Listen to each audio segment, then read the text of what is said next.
जय हम महादेव मित्रों, हमारे चैनल में एक बार फिर आपका स्वागत है। दोस्तों, महाकाल के भक्त कमेंट में जय महाकाल जरूर लिखें ताकि महाकाल के दरबार में आपकी हाजिरी लग जाए। और आगे बढ़ने से पहले वीडियो को पूरा और अंत तक देखें ताकि आपको इस उपाय की सही विधि मिले। दोस्तों, महाकाल देवों के देवता है और इनका दोस्तों एक तो यह सरलता से प्रसन्न होने वाले देवता है और जिस भक्त पर यह प्रसन्न हो जाए वह ऐसा नहीं सोचते कि भक्त कैसा है क्या है, क्योंकि दोस्तों आप देखेंगे कि दानवों ने सबसे ज्यादा अगर किसी की भक्ति की है तो महाकाल की है, और किसी साधारण मनुष्य मात्र और ऋषि मात्र ने भी भक्ति की है तो महादेव की है। क्योंकि दोस्तों महादेव ऐसे देवता है जिनके अगर कोई भक्त सरलता से आराधना मात्र कर लेते हैं तो उनके जीवन में महाकाल की कृपा आने लग जाती है। और क्योंकि दोस्तों रावण जो कि इसको इतना पराक्रमी था, इतना बलशाली था, वह ऐसे कारण नहीं हार पाया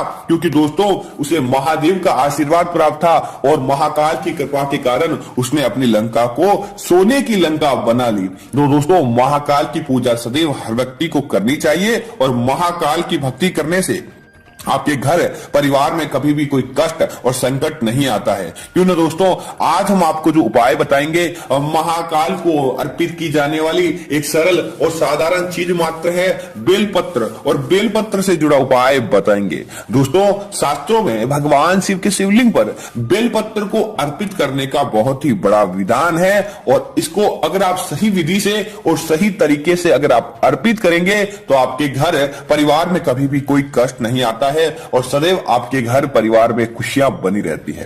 दोस्तों आज का जो हम आपको उपाय बताएंगे आपको ध्यान पूर्वक सुनना है ताकि आपको कोई गलती ना हो। दोस्तों इस उपाय को कौन कर सकता है? तो जिनको दोस्तों धन की कामना है, वह चाहते हैं कि उनके घर परिवार में कभी भी कोई कष्ट नहीं रहे, सदैव उनके घर में धन आगमन हो और धन की कमी न रहे, तो वह उपाय कीजिए। इसके साथ ही नौकरी प्राप्त करना, विवाह संपन्न होना और बाकी जो भी व्यक्ति से जुड़ी व्यक्तिगत समस्याएं हैं जो आप अपनी मनोकामना चाहते हैं, कैसी भी महाकाल से मनोकामना हो वह आप मांगिए, महाकाल आपकी मनोकामना पूरी करेंगे और आपके घर परिवार में कभी भी कोई कष्ट नहीं रहता है। तो दोस्तों आपको साधारण सा एक है, आपको इस उपाय को करके आपको इसका फायदा देखना है। दोस्तों महाशिवरात्रि आने से पहले ही और विशेष दिन महाशिवरात्रि के दिन इस उपाय को करने का बड़ा ही महत्व है। दोस्तों आपको क्या करना है कि 7 बेलपत्र के पत्ते आपको लेने हैं।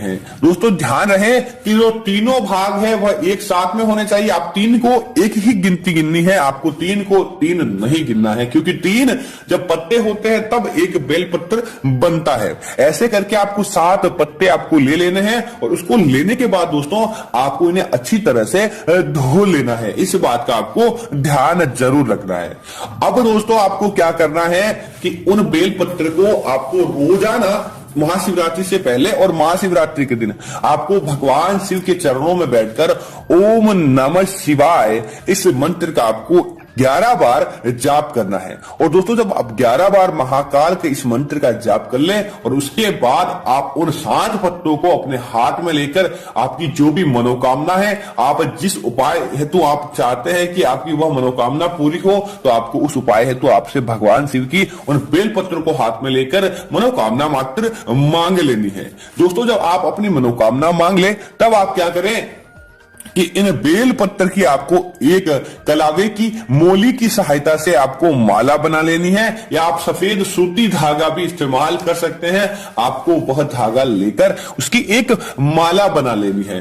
दोस्तों माला इस प्रकार बनाएं कि आप बीचों बीच में एक पत्ता आए और आप क्या करें कि उन बेल पत्थर के ऊपर जो आगे के 3 और पीछे के 3 बीच में एक पत्ता छोड़कर आपको उनके ऊपर ओम का चिन्ह बना देना है। दोस्तों ओम का चिन्ह महाकाल से जुड़ा चिन्ह है और ओम का चिन्ह बनाने से आपके उस उपाय के आसपास सकारात्मकता बनी रहती है, नकारात्मकता आपसे कोसों दूर चली जाती है। आपको ओम का चिन्ह आप लाल कुमकुम की सहायता से बिल्कुल नहीं बनाएं, आप चंदन की सहायता से बना दें, क्योंकि महाकाल को चंदन अर्पित किया जाता है और चंदन का बहुत ही बड़ा विधान है और महाकाल बहुत ही जल्द चंदन के माध्यम से प्रसन्न होने वाले देवता है। तो आपको चंदन से ओम ओम का चिन्ह बना देना है। और दोस्तों बीचों बीच जो आपने पत्ता है बेलपत्र का, उसके ऊपर आपको एक स्वास्तिक का निर्माण करना है। और आपको क्या करना है कि आपके निकट कई भगवान महादेव का मंदिर है, महाकाल का मंदिर है, तो वहां पर जाकर आपको वह बेलपत्र की माला महाकाल की शिवलिंग को अर्पित कर देनी है। अगर आपके आसपास महाकाल का मंदिर नहीं है तो आप अपने घर में ही भगवान शिव की जो प्रतिमा है, या आप अपने घर में पारद शिवलिंग रखते हैं, स्टफिक शिवलिंग रखते हैं, तो शिवलिंग को आपको वह माला अर्पित कर देनी है। और दोस्तों उसके बाद आपको क्या करना है कि भगवान को जल अर्पित करना है, ताकि आपके घर परिवार में कभी भी कोई कष्ट और संकट नहीं रहता है। आपकी जो आपने जो मनोकामना मांगी है, महाकाल साक्षात उस मनोकामना को पूरा करते हैं और घर परिवार में कभी भी कोई कष्ट नहीं रहता है। ऐसा महाकाल का दोस्तों पवित्र उपाय है, और बेलपत्र का उपाय करने से आपके घर परिवार में सदैव खुशियां बनी रहती है। दोस्तों एक और उपाय है जो महाकाल के मंदिर के माध्यम से किया जाता है, तो उसके आपको कैसे करना है इसकी विधि भी हम आपको बता देते हैं।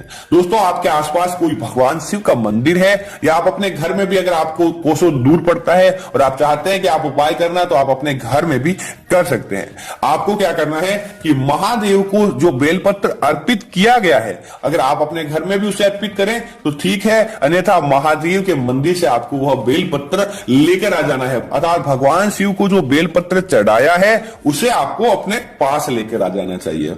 और दोस्तों उस अपने घर में लेकर आने के बाद आपको चंदन की सहायता से उसके ऊपर एक स्वास्तिक का निर्माण कर लेना चाहिए। और दोस्तों उस स्वास्तिक का निर्माण करने के बाद आप उस पत्ती को जितना बारीक समेट सकते हैं, लपेट सकते हैं, उतना बारीक आपको इसे बांध लेना है, लपेट लेना है।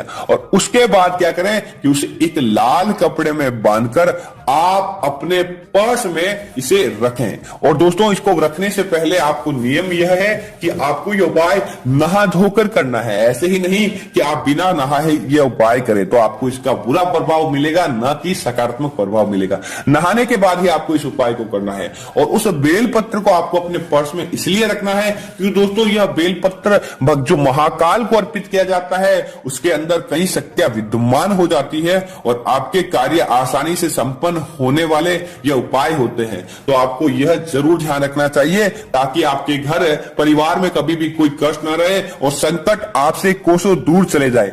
और जब आप किसी विशेष कार्य पूर्ति हेतु आप जा रहे हैं, अगर आप चाहते हैं कि आपके घर परिवार में सुख समृद्धि ऐश्वर्य बना रहे और महाकाल की कृपा से आपके घर में धन आगमन रहे, तो आपको तो वह बेलपत्र अपने घर की अलमारी तिजोरी आप अपने घर में जहां धन रखते हैं धन रखने के स्थान पर रख देना चाहिए। अगर आप किसी विशेष कार्य हेतु जा रहे हैं और अगर आपको लगता है कि वह आपका कार्य सिद्ध नहीं हो, आपके अंदर भय है, तो आपको उस पत्ते को अपने पर्स में लेकर अपने पास लेकर जाना चाहिए। तो निश्चित तौर से आपका वह कार्य बनता है, उस कार्य में सफलता आपको प्राप्त होती है, क्योंकि दोस्तों महाकाल साक्षात आपके उस कार्य में आपकी कार्य पूर्ति हेतु बाधक नहीं होते, और जो बाधक होते हैं उन्हें महाकाल दूर रखते हैं।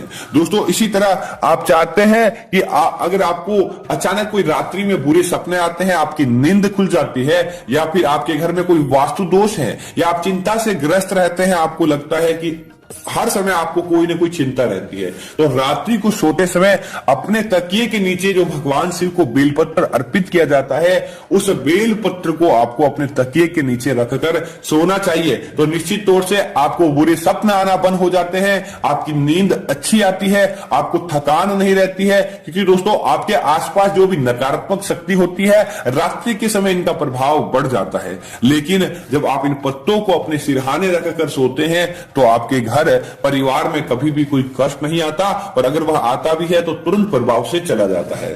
दोस्तों इसी तरह आपको प्रत्येक सोमवार के दिन एक उपाय जरूर करना चाहिए। आप क्या करें कि एक कांच का गिलास ले और उस कांच के गिलास के अंदर आपको पानी भर के उसके अंदर आपको एक बेलपत्र डुबोकर रखना है, और प्रत्येक सोमवार को उसे आप बदल दीजिए। ऐसा करने से दोस्तों सबसे पहला तो यह प्रभाव होता है कि आपके घर परिवार में कोई नकारात्मक शक्ति नहीं आती, बुरी शक्तियां आपके घर से कोसों दूर रहती है। अगर गलती से भी आपके ऊपर कोई चीज हावी हो जाती है तो वह तुरंत समाप्त होती है, क्योंकि क्योंकि दोस्तों महाकाल का आशीर्वाद आपको मिलता है। प्रत्येक सोमवार को आपको वह बेलपत्र बदल देना चाहिए और दोस्तों इसमें किसी तरह का कोई खर्च नहीं लगता है, ना कि कोई पैसा लगता है, तो आपको ये उपाय करने में कोई भी परेशानी नहीं होनी चाहिए। तो दोस्तों उम्मीद है कि महाकाल से जुड़ा बेलपत्र का ये उपाय आपको बहुत ही ज्यादा पसंद आया होगा।